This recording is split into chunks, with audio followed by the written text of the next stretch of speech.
ihr Kreuznersen froh, aus Gefrore knarrotes Herz. Ich blick dann himmelwärts.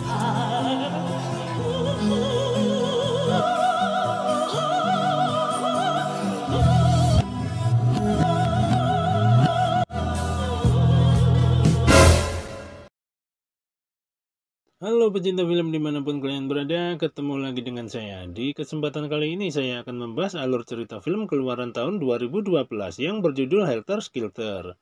Film dari negara Jepang ini mengisahkan tentang seorang model cantik yang menjadi idaman para pria dan wanita. Namun semua itu tak berlangsung lama dan harus berakhir tragis. Penasaran bagaimana kisah lengkapnya? Yuk langsung saja kita mulai bahas alur ceritanya. Tapi seperti biasa, intro dulu.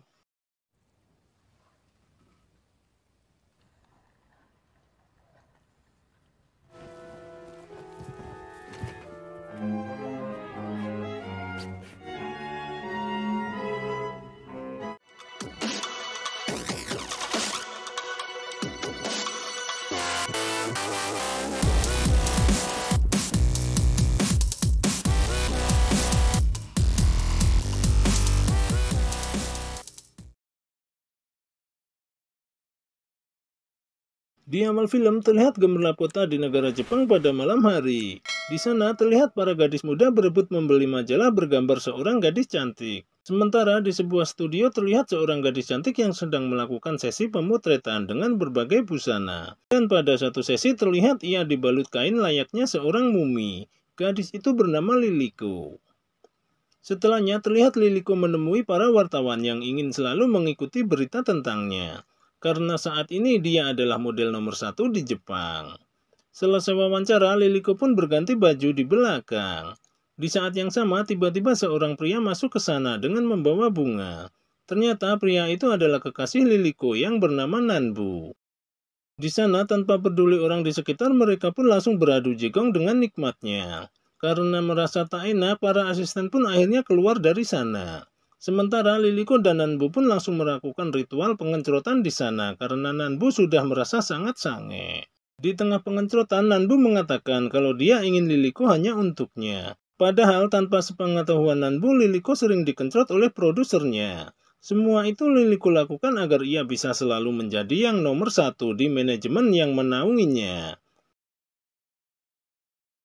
Setelahnya terlihat Liliko yang selalu mengagumi kecantikan dan keindahan tubuhnya di depan cermin. Namun tak diduga, di saat ia menyibakkan rambutnya, ia melihat ada noda hitam di dahinya. Seketika ia pun merasa syok karena kecantikannya adalah aset berharganya.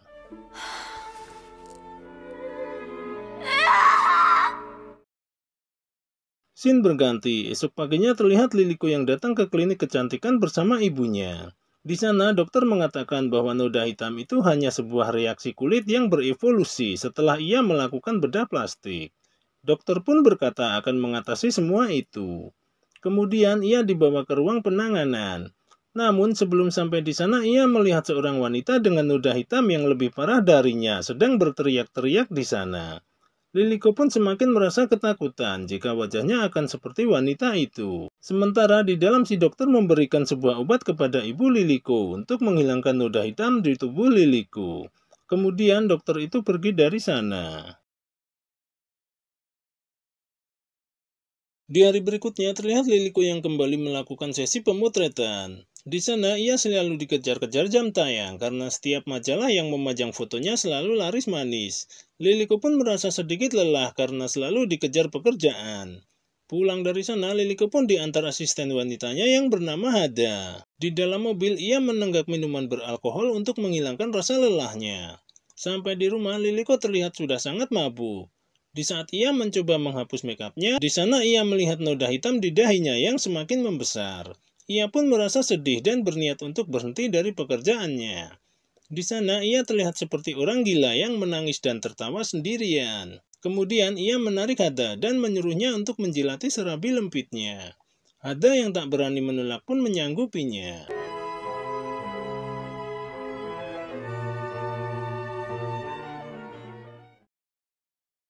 Scene berpindah. Di sini terlihat Liliko yang tengah berada di meja operasi. Di sana ternyata Liliko ingin melakukan operasi bedah plastik lagi di wajahnya agar ia semakin cantik. Di saat dokter memulai operasinya, terlihat Liliko yang merasa sangat kesakitan. Namun ia berusaha menahannya demi mendapatkan kecantikan seperti yang diinginkannya. Setelahnya terlihat Liliko yang kembali mengadakan pertemuan dengan para penggemarnya. Di sana para penggemar terlihat sangat bahagia bisa melihat Liliko berada di depan mata mereka. Liliko pun berusaha menyapa para penggemarnya itu dengan senyuman.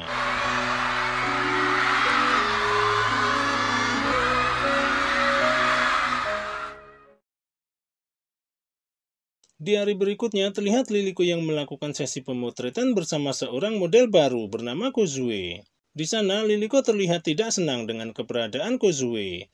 Liliko khawatir keberadaannya akan menggeser posisinya sebagai model nomor 1. Dan ternyata benar, terlihat wajah Kozue terpajang di berbagai majalah.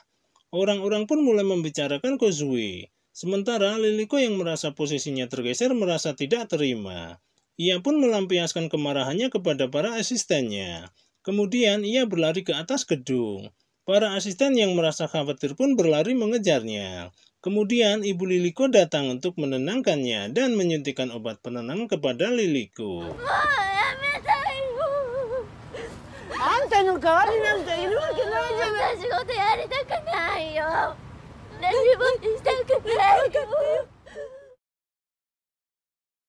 Di malam harinya terlihat Liliko yang menggeliat di lantai dengan obat yang berserakan. Kemudian Nanbu menelpon Liliko. Di sana Nanbu mengatakan bahwa dia akan bertunangan dengan seorang gadis pilihan orang tuanya. Liliko yang mendengar semua itu pun merasa kesal karena ia merasa telah dipermainkan oleh Nanbu. Kemudian ia menelpon Hada untuk mengantarnya keluar mencari ketenangan. Karena Hada tak kunjung keluar, ia pun menghampirinya. Di sana Liliko melihat Hada yang sedang berpamitan dengan kekasihnya. Kemudian ia pun masuk ke sana. Tak diduga di sana Liliko malah menggoda pacar Hada dan langsung menyosornya. Hada yang melihat semua itu pun tak berani berbuat apa-apa. Kemudian Liliko merebahkan pacar Hada di sofa dan ia pun langsung menaikinya. Di sana Hada terlihat sangat sedih melihat Liliko menggoyang kekasihnya di depan matanya. Ia pun hanya bisa menangis menahan rasa sakit hatinya.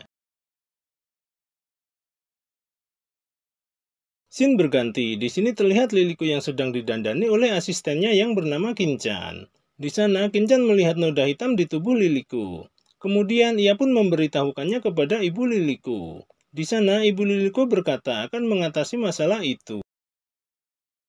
Setelahnya terlihat Liliko yang menemui Nanbu. Di sana Nanbu mengatakan ia akan menikah dengan wanita lain hanya untuk menuruti keinginan orang tuanya, bukan karena rasa cinta, karena cintanya hanya untuk Liliko. Sementara di tempat lain terlihat dua orang yang sedang membahas tentang kematian dua orang gadis cantik. Di sana mereka berdua mencurigai semua itu ada hubungannya dengan klinik kecantikan yang sering didatangi oleh Liliko. Di sana mereka juga mengetahui bahwa Liliko juga sering datang ke klinik itu. Di hari berikutnya terlihat Liliko yang sedang sendirian. Tiba-tiba seorang berkacamata datang menghampirinya. Di sana ia memberikan sebuah kartu nama. Ternyata dia adalah seorang jaksa. Di sana ia meminta Liliko menjadi saksi atas praktek ilegal klinik itu. Namun Liliko menolak dan mengelaknya jika ia adalah pasien di klinik itu. Kemudian jaksa itu memberikan sebuah map tebal kepada Liliko dan ia pun pergi dari sana. Sampai di rumah, Liliko pun membuka map itu. Ternyata isinya adalah foto-foto Liliko saat berada di klinik itu. Liliko pun merasa marah, kenapa jaksa itu bisa memiliki foto-foto itu. Di saat pikiran Liliko tak karuan, ia malah melihat Kozue di sebuah iklan. Ia pun merasa semakin geram dengannya. Akhirnya ia menyuruh Hada untuk merusak wajah Kozue. Hada yang tak berani menolak pun hanya bisa terdiam. Di hari berikutnya terlihat Liliko yang tengah berada di sebuah acara.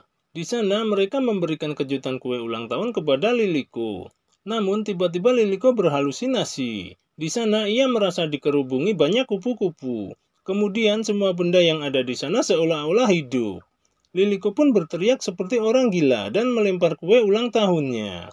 Sementara di tempat lain terlihat Kozue yang sedang berjalan sendirian. Di sana terlihat ada yang mengikuti Kozue dari belakang. Sampai di tempat yang sepi, Hada pun mengeluarkan sebuah pisau dan hendak menyerang Kozue. Namun di sana Kozue mempersilahkan jika Hada ingin menyakitinya. Bahkan ia tidak akan melawan sama sekali. Hada yang mendengar semua itu pun merasa tidak tega dan mengurungkan niatnya. Kemudian Kozue pergi dari sana. Di malam harinya terlihat Liliko yang terbangun dari tidurnya. Kemudian ia langsung lari ke dapur. Di sana tiba-tiba ia muntah-muntah. Hada yang selalu setia menemani Liliko pun berusaha memijatnya. Di sana Liliko menanyakan keadaan Kozue. Namun Hada hanya terdiam. Liliko pun langsung marah karena ia tahu Hada tidak melakukan pekerjaan itu. Kemudian Hada pun memeluk Liliko yang sedang marah. Namun Liliko mendorong Hada hingga terjatuh. Kemudian ia pergi dari sana.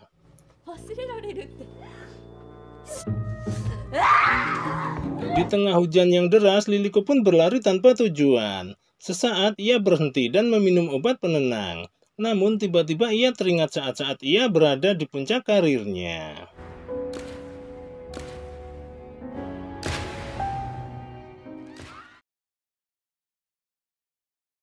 Di pagi harinya terlihat Liliko yang sudah berada di rumah. Di sana ia mengecek suara berisik dari luar rumah. Ternyata di luar terdapat banyak sekali wartawan yang ingin mewawancarainya. Di sana mereka ternyata telah mengetahui jika kecantikan Liliko diperoleh dengan cara bedah plastik. Akhirnya media pun gempar dengan munculnya foto-foto Liliko sebelum bedah plastik. Mereka semua pun mulai mencela Liliko dan menghujat Liliko. Liliko pun merasa sangat terpukul atas keadaan ini.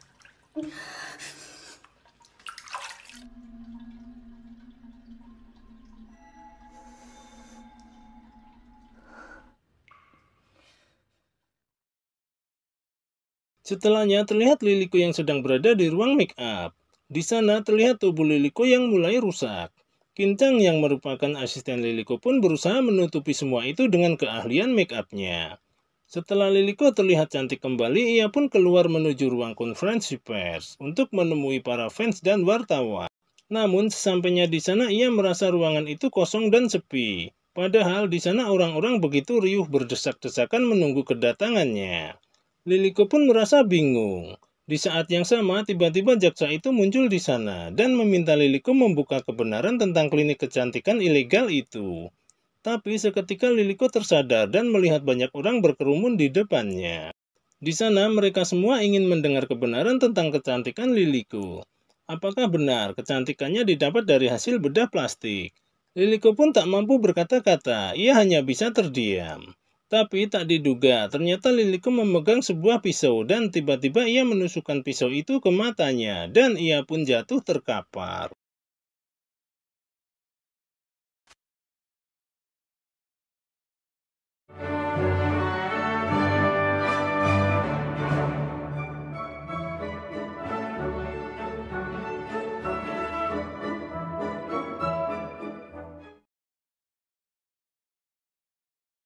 Di akhir film terlihat Kozue yang sedang melakukan sesi pemotretan. Di sana sekarang Kozue menjadi model nomor 1 yang paling dicari. Kinchan pun kini telah menjadi asisten Kozue. Setelahnya terlihat mereka yang tengah berpesta untuk merayakan kesuksesan Kozue. Di tengah pesta ia melihat Hada memasuki sebuah ruangan. Kozue pun mencoba mengikutinya. Tak diduga sampai di dalam ia melihat Liliko yang masih hidup dan film pun tamat. Ending yang sangat apa bos? Sangat mengejutkan. Itulah sedikit ringkasan alur cerita film Helter Skelter yang dirilis tahun 2012. Semoga bisa menghibur dan ada pelajaran yang bisa dipetik dari film ini. Ambil positifnya, buang negatifnya. Terima kasih sudah nonton channel ini dan sampai ketemu lagi dengan saya di alur cerita film berikutnya. Ciao.